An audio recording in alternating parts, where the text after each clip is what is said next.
እግዚአብሔር መልካም ነው፣ በመከራ ቀንም መሸሸጊያ ነው። እግዚአብሔር መልካም ነው፣ በመከራ ቀንም መሸሸጊያ ነው።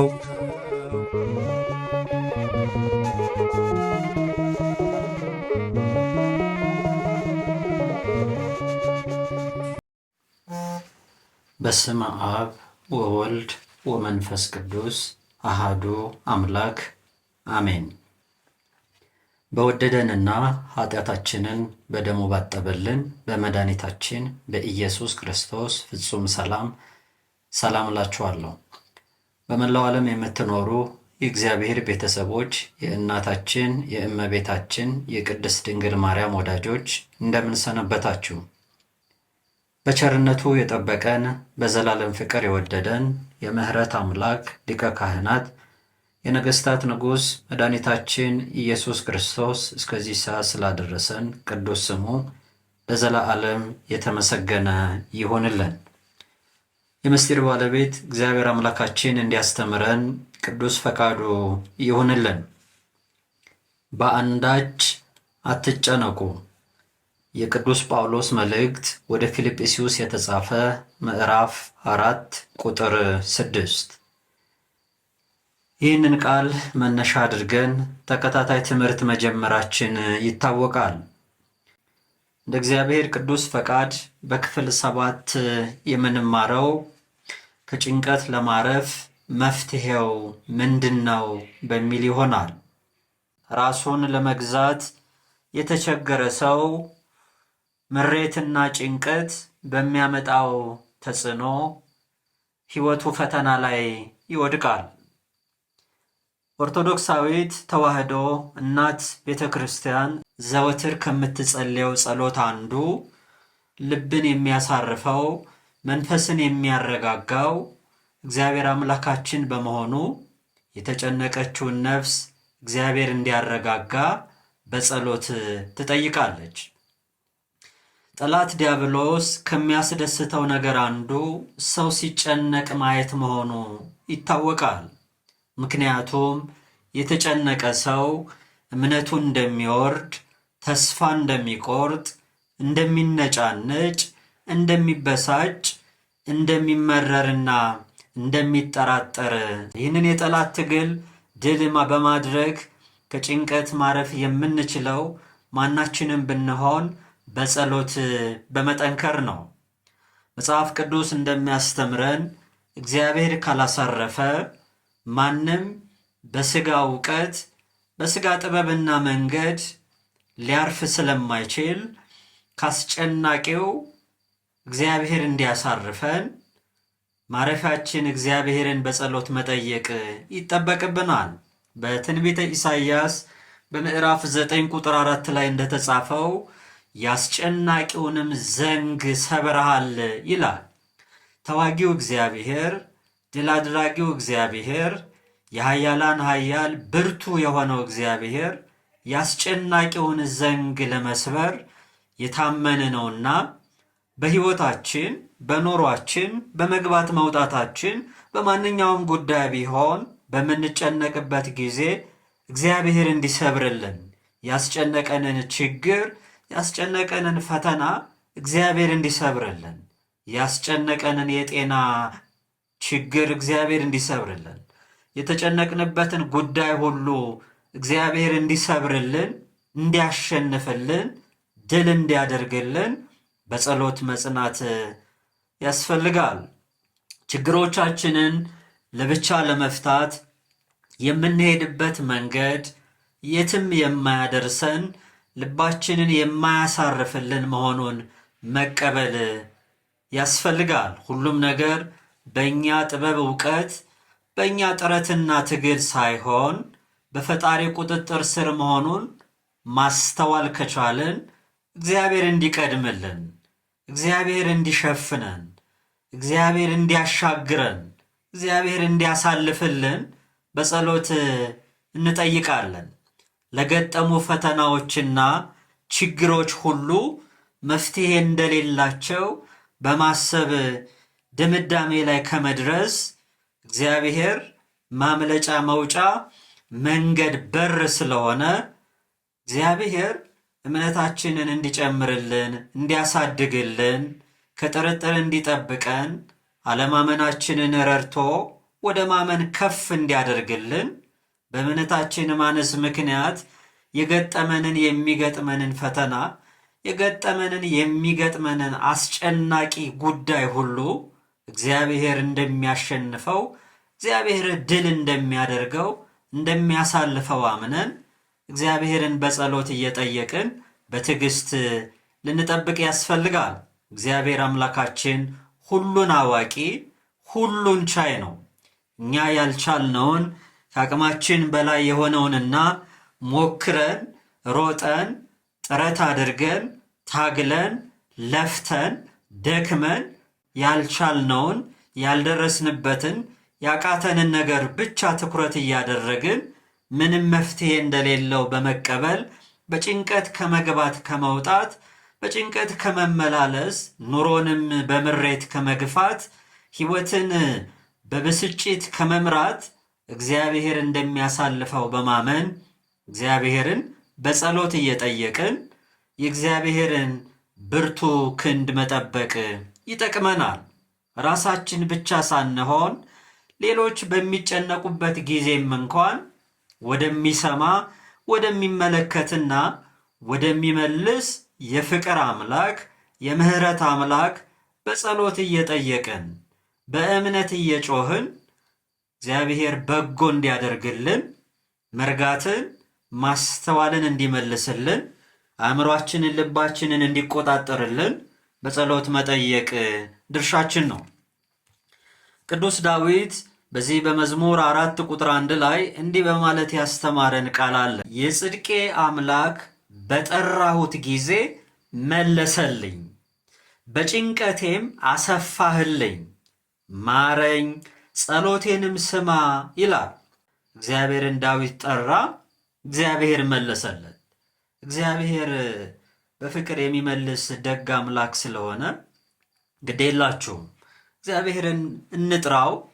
የማይመልስ መስሎን፣ የማይሰማ መስሎን፣ የተወን የጣለን መስሎን፣ ሁኔታዎች፣ ጉዳዮች፣ ችግሮች በማንፈልጋቸው መንገድ እስከ ሞት ድረስ እንደሚቀጥሉ ወይም እስከ ፍጻሜ ድረስ እንደሚከተሉን እያሰብን ራሳችንን በመጠላት የማይጠቅመንን የሚጎዳንንም ሕይወት መንገድ ምርጫ እንደሆነ በማሰብ ራሳችንን ወደ ስህተት በር ለመግባት አሳልፈን ከምንሰጥ በእውነት የሚመልሰውን አምላክ መጥራት ነው። ሰዎችን ጠርተን አይመልሱልንም። አንዳንድ ጊዜ በራቸውን ይዘጋሉ። አንዳንድ ጊዜ ስልካቸውን ይዘጋሉ። አንዳንድ ጊዜ ሰምተው እንዳልሰሙ ዝም ይላሉ። ሰው ስልቹ ነው። ሰው ወረተኛ ነው። ሰው ጥቅም ፈላጊ ነው። ዓለም የሚወደውን በመሆኑ ሰው ከሚሻው ሰው የሚያገኘው ነገር እንዳለ በሂሳብ ስሌት በመሆኑ ጠርተነው ግን የሚመልስልን ጆሮ የማይደነቁረው የማንንም ጩኸት ሰምቶ የማይሰለቸው የማይንቀው ሰዎች ሲጨንቃቸው በጸሎታቸው ጊዜ ሲማጸኑት ይህንን የጭንቀት ሕይወት ኖሮ ይህንን የጭንቀት ማንነት ማሳለፍ የሚቻለው እግዚአብሔር ስለሆነ የጽድቃችንን አምላክ እግዚአብሔርን እንደ ዳዊት በእምነት በመጥራት በፍቅር በመጥራት ሳንጠራጠር በመጥራት በጭንቀታችንን ጊዜ በመጥራት እግዚአብሔር እንዲያሳልፍልን እንጸልይ ያስፈልጋል። እንዲህ ተብሎ ነው የተጻፈው እዚህ መዝሙር 17 በቅንፍ 18 ቁጥር 6 ላይ እንዲህ ይላል። መዝሙር 17 በቅንፍ 18 ቁጥር 6 ላይ በጨነቀኝ ጊዜ እግዚአብሔርን ጠራሁት፣ ወደ አምላኬም ጮህ፣ ከመቅደሱም ቃሌን ሰማኝ፣ ጩኸቴም በፊቱ ወደ ጆሮ ገባ ይላል። የእግዚአብሔር ስም የተመሰገነ ይሁን። ንጉሡ ምን አለ? በጨነቀኝ ጊዜ ማንን ጠራሁት? እግዚአብሔርን ጠራሁት። በጨነቀኝ ጊዜ ወደ ማን ጮህ? ወደ አምላኬ ጮህ። አምላኬ እግዚአብሔር ቃሌን፣ ጩኸቴን፣ ልመና ጸሎቴን ከመቅደሱ ሰማኝ። ወደ መቅደሱ ሄድኩ፣ በእምነት ወደ እርሱ ጮህ፣ የእግዚአብሔርን ስም ጠራሁ፣ ከመቅደሱ ቃሌን ሰማኝ፣ ጩኸቴም በፊቱ ወደ ጆሮ ገባ ነው ያለው። ዳዊት በጨነቀው ጊዜ በዙሪያው የከበቡትን ሰዎች አልጠራም። በጨነቀው ጊዜ ዘመዶቹን አልጠራም። በጨነቀው ጊዜ በስጋ አቅም አላቸው የሚባሉትን ሰዎች አልጠራም። በጨነቀው ጊዜ ከጭንቀት የሚገላግለውን የሚያሳርፈውን ፍጹም የልብ መፍትሄ የሆነውን የሚመልሰውን እግዚአብሔርን ጠራው። እግዚአብሔር የሚሰማ አምላክ ነው። እግዚአብሔር ጩኸታችንን ይስማልን። እግዚአብሔር በእምነት ከጠራ ነው የሚመልስ የታመነ አምላክ ነው። ስለዚህ ሰዎች ሲጨንቃቸው የሚጠሩትን ካላስተዋሉ፣ ወደ ማን እንደሚጮሁ ካላስተዋሉ፣ ወደ ጎረቤት ጮኻችሁ፣ ወደ ስራ ባልደረቦቻችሁ ጮኻችሁ፣ አብረው ወዳደጉ ወንድም እህቶቻችሁ ወይም ዘመዶቻችሁ ጮኻችሁ፣ አብራችሁ ካሳለፋችኋቸው ሰዎች ጋር ጮኻችሁ፣ መልስ መፍትሄ ሲጠፋ፣ መልስ መፍትሄ ባጣችሁበት ጉዳይ እግዚአብሔር መልስ መፍትሄ መሆኑን አስተውላችሁ ወደ እግዚአብሔር ትጮኻላችሁ። ሰው ሁሉ ሲጨንቀው መጨረሻ የሚጠራው እግዚአብሔርን ነው። ነገር ግን መሆን ያለበት መጨረሻ ሳይሆን መጀመሪያም መጨረሻም እግዚአብሔርን መጥራት ነው። ሰው ጭንቀቱ ሲጀምረው፣ ጭንቀቱ እያደገም ሲሄድ፣ የጭንቀቱ ደረጃ ከፍም ሲል ከአቅሜ በላይ ከእኔ ችሎታ በላይ ሁሉም ነገር ሆኗል ብሎ ግራ በሚገባው ጊዜ በእውነት እግዚአብሔርን መጥራት አለበት። ወደ አምላኩ የሚጮህ ሰው በእምነት እግዚአብሔር እንደሚሰማው ካመነ በጸሎት እግዚአብሔርን ይጠይቃል ማለት ነው። ሲጨንቀን የራስንም ሆነ የሌላውን ሕይወት የሚጎዳ ነገር ከመጀመር፣ ሲጨንቀን የባሰ ለመጥፋት ለማጥፋት ከሚያጠፉም ሰዎች ጋር ባልንጀርነትን ለመጀመር ከመወሰን የምሕረት እጁ ወደማይታጠፈው የሁሉን ጩኸት ወደሚሰማው የእያንዳንዱን ጥያቄና ችግር የእያንዳንዱን ትካዜና መከፋት ስብራትና ቁስል ወደሚመለከተው ወደሚሰማው ወደሚያየው መፍትሄም ወደሚሰጠው በእምነት መጸለይ ያስፈልጋል። እንደማይሰማን ከሚፈታተነን ሐሳብና ጥርጥር መልስ እንደሌለው ከሚፈታተነን ሐሳብና ጥርጥር ራሳችንን በመሰብሰብ እግዚአብሔርን በፍቅር ልንጠራ ያስፈልጋል። በዚህ በአንደኛ ሳሙኤል በምዕራፍ 12 ቁጥር 8 ላይ የተጻፈውን የመጽሐፍ ቅዱስ ክፍል መመልከት ያስፈልጋል። በአንደኛ ሳሙኤል ምዕራፍ 12 ቁጥር 8 ላይ እንዴት ተብሎ ነው የተጻፈው? ያዕቆብና ልጆቹ ወደ ግብፅ በገቡ ጊዜ ግብፃውያን አስጨነቋቸው። አባቶቻችሁም ወደ እግዚአብሔር ጮኹ፣ እግዚአብሔርም ሙሴንና አሮንን ላከ። አባቶቻችሁንም ከግብፅ አውጥተው በዚያ ቦታ አኖሯቸው ይላል። ያዕቆብና 12ቱ የእስራኤል ነገድ የያዕቆብ ልጆች ወደ ግብፅ በገቡ ጊዜ በግብፅ የደረሰባቸውን መከራ ያሳለፉትን የስቃይ ጊዜ ታሪክ እናውቃለን። በገቡ ጊዜ የጠበቃቸው የሚያሳርፍ ደስታቸውን የሚሞላ አልነበረም። ጉድለታቸውን የሚሞላ ሕይወታቸውን የሚያቀና ኑሯቸውን የተሻለ የሚያደርግ ነገር አልነበረም። ወደ ግብፅ ሲወርዱ ግብፃውያን ምን አደረጓቸው ይላል? አስጨነቋቸው። በተጨነቁ ጊዜ ወደ ማን ጮኹ? ወደ እግዚአብሔር ጮኹ። እንደ አባቶቻቸው ከነሱ በፊት እንደነበሩ የእግዚአብሔር ሕዝቦች ወደ እግዚአብሔር ጮኹ። እግዚአብሔር ምን አደረገ? ሙሴንና አሮንን ላከ። በጨነቃቸው ጊዜ ወደ እርሱ ሲጮኹ እግዚአብሔር በወዳጆቹ አድሮ ያድናቸው ዘንድ ላከላቸው። በእውነት በጨነቀን ጊዜ ከጭንቀት የሚገላግሉ የሚያሳርፉ የእግዚአብሔር መልእክተኞችን ቃሉን ይዘው የሚመጡ በጸሎት የሚያግዙ፣ በምክር የሚቀይሩ፣ የሚያሳድጉ እግዚአብሔር መልካም ሰዎችን በያለንበት ይዘዝልን። ስለዚህ ግብፃውያን አስጨነቋቸው። ነገር ግን እግዚአብሔር ሙሴና አሮንን ልኮ ከጭንቀት ገላገላቸው። ከባርነት ነፃ ሲወጡ ወደሚናፍቋት ርስት ጉዞ ሲጀምሩ፣ ባህር ተከፍሎ ሲሻገሩ፣ በምስጋና እግዚአብሔርን ከፍ ከፍ ማድረግ ሲጀምሩ ከጭንቀት አረፉ። እስራኤላውያን በግብፅ ሀገር የደረሰባቸውን ግፍና የስቃይ ታሪክ ብዙ ጊዜ መስማታችን፣ ማንበባችን፣ መማራችን ግልጽ ነው። ጩኸትን ወደሚሰማ መከራን ወደሚመለከት ወደ ሰማይ አምላክ በጮኹ ጊዜ እግዚአብሔር መልስ ሰጠ።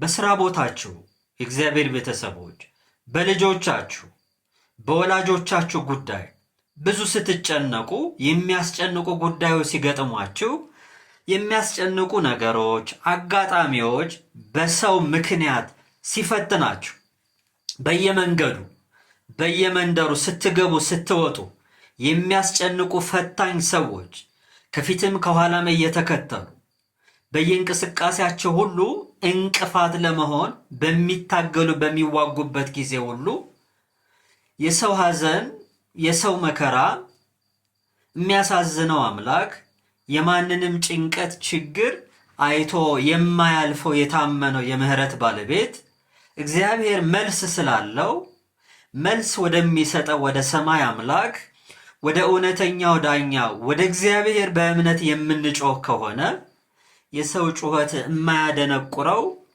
መከራ የጸናበት የተቸገረ ፈተና የበረታበት ሰው ሲጮህ በፍቅር የሚቀበለው እግዚአብሔር የሰውን ጸሎት ልመና ይቀበላልና በጸሎት መጠንከር ያስፈልጋል። በኑሮ ጉዳይ በጤና እጦት ሲጨንቀን፣ ሕይወት የማይገፋ መስሎ ሲጨንቀን፣ አንዳንዶቻችን በትዳር ሕይወታችን፣ ብዙዎቻችን በልዩ ልዩ ጉዳዮች ሲጨንቀን፣ ጭንቀቱም እየተባባሰ በሚሄድበት ጊዜ ጭንቀታችንን ወደሚያይ፣ ጉዳታችንን፣ ችግራችንን ወደሚያውቅ፣ ወደሚያዝንልን፣ ወደሚያስብልን፣ ወደሚራራልን የፍቅር አምላክ መጸለይ መፍትሄ ነው።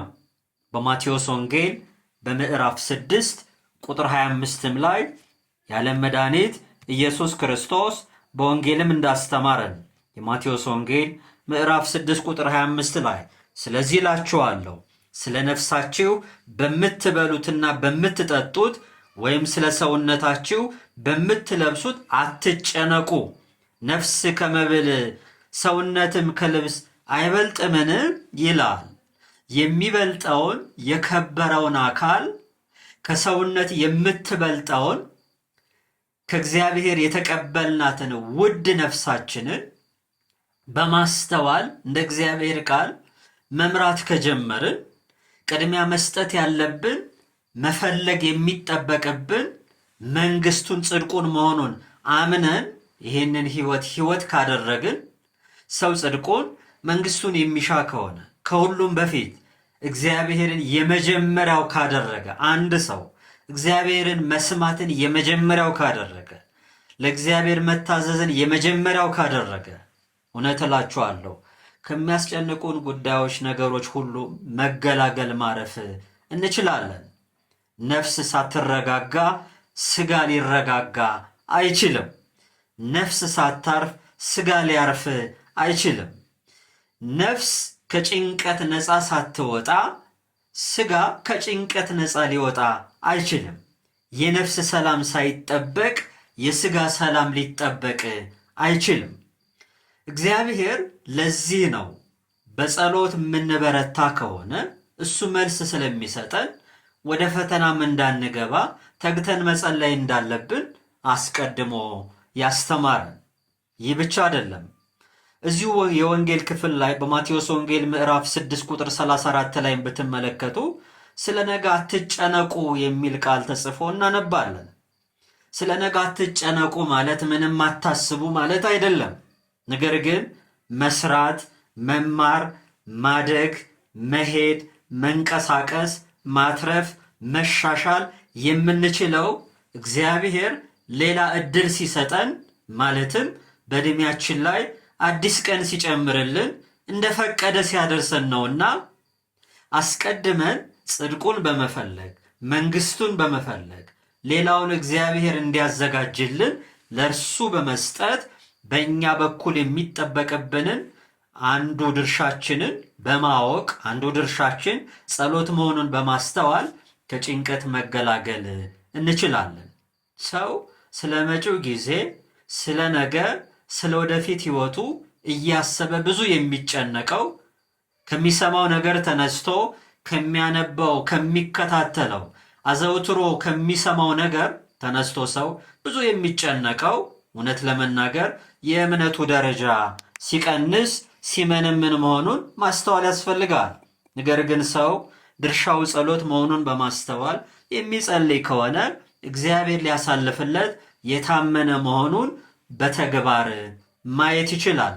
የገጠመንን የሚገጥመንን የህይወት ፈተና ብናስተውለው ብዙዎቻችን በእግዚአብሔር እጅ መሆናችንን ካመንን በእውነት የማይተውን እግዚአብሔር የሚጠብቀን የሚሰውረን እግዚአብሔር ትናንትናን እንዴት እንዳሳለፈን ያሳለፍነውን ዘመን ዕድሜ ህይወት እንዴት እንዳለፍን ካስተዋልን በእውነት ለነገም የታመነ አምላክ ነውና ነገን አስቦ ከመጨነቅ ሰው በተሰጠው ጊዜ አውቆ ከእግዚአብሔር ጋር ለመኖር ቃል ይገባል።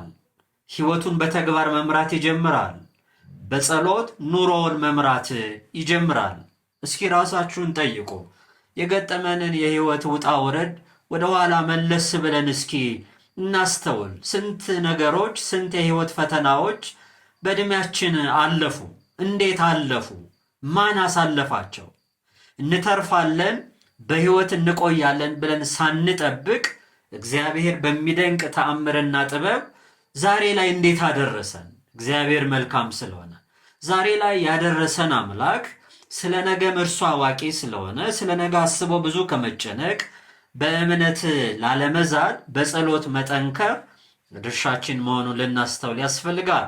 ስላልደረስንበት ጉዳይ ማሰብ ከሚገባንም አልፈን ብዙ በማሰብ መጨነቅ በእምነት የመዛል የድካም የስንፍና መገለጫ ስለሆነ ምን ይገጥመን ይደርስብን ይሆን በማለት ሲጨንቀን በመላው ዓለም እየሆነ ባለው ጉዳይ ግራ በመጋባት ሲጨንቀን በጭንቀት ላይ ሌላ ጭንቀትን የሚጋብዙ በድካም ላይ ሌላ የሚያደክሙ ጉዳዮች ላይ ትኩረት ከማድረግ ይልቅ እግዚአብሔር ጠባቂ እረኛ ነው። መግባት መውጣታችንን የሚጠብቅ እግዚአብሔር የታመነ ነው። ስለዚህ እኛ ድርሻችን በጸሎት ከእግዚአብሔር ጋር መሆን ነው። በመሆኑ የመጀመሪያው ርዕሳችንን መነሻ አድርገን ለመዳሰስ እንደሞከርነው ከጭንቀት ለማረፍ የመጀመሪያው መፍትሄው በጸሎት ማደግ፣ በጸሎት መጠንከር ነው። ስለዚህ ጸሎት ከእውቀት በላይ በእምነት ሊቀርብ ስለሚገባው ሰው ብዙ እውቀት ኖሮት እየጸለየ እምነት የሚጎድለው ከሆነ ተስፋ ቆርጦ ሁሉን ነገር ትቶ ሊጠፋ ይችላል። በመሆኑም የእግዚአብሔር ቤተሰቦች የሚጸልይ የእምነት ልቦናን እግዚአብሔር እንዲሰጠን በእምነት እየለመንን በጸሎት እየጠየቅን ቀሪ ዘመናችንን መምራት ያስፈልጋል። ለዛሬ ይበቃናል። ያስተማረን አምላካችን ስሙ ከፍ ይበልልን። የእግዚአብሔር ቸርነት የድንግል ማርያም አማላጅነት አይለየን።